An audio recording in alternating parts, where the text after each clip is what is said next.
مشروع مجمع حمامات السباحة بنادي منشية ناصر. ملازم أول مقاتل محمد فاروق الباز. فندم، تمام يا فندم.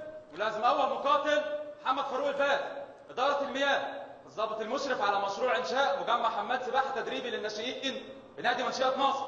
أستأذن في إزاحة ستار يا فندم. اتفضل يا فندم.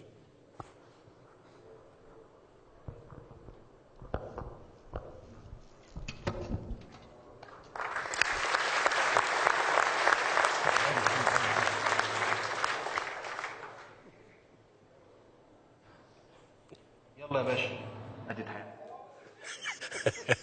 شكرا جزيلا. مشروع إنشاء المقر الرئيسي للمجلس القومي للمرأة بمدينة نصر. ملازم أول مقاتل علاء جمعة شعلان. يا فندم، تمام يا فندم.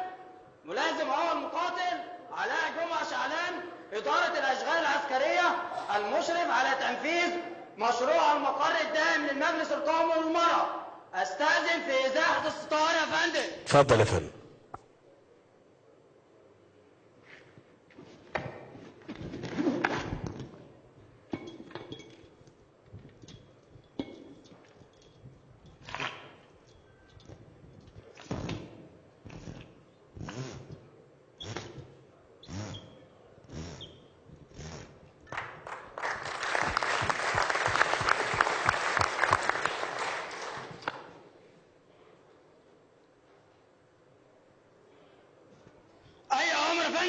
شكرا يا فندم.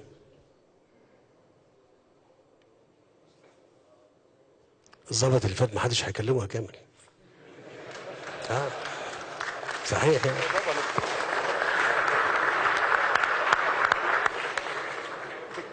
هو فندم كان بيفتتح الحمام في منشية ناصر ومن منشية ناصر، فما حدش يقدر يكلمه.